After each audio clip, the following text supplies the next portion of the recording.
Hi guys, nandito tayo ngayon sa Casobe, Calatagan, Batangas. And papakita ko sa inyo yung cocoon room nila. So let's go!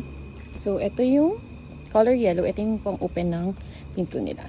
So pagpasok mo sa room, ating overall, may dalawang towel. And then aircon. Sa dulong-dulo, makikita mo meron silang saksakan, ilaw. And then 4 na unan. Madami din locker if you want to put things dun sa gilid ng bed. And then after, yung TV. And meron din silang bathroom amenities, shampoo, conditioner, body wash, vanity kit, dental kit, and meron din silang off lotion.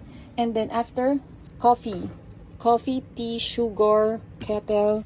Ito din yung pagtawag kung may mga kailangan tayo sa reception. And slippers, and then laundry plastic bag, tissue, and safety box, I mean. And then dito may mini fridge sila, if you can see, may dalawang water, so that's free. And then sa baba may locker, which is you can put your things here. And pag umikot tayo dito is upuan pa din, tapos makukuha, pwede kayong tumambay, diba, while watching ng TV din. And then ito yung outside view niya, so ang ganda.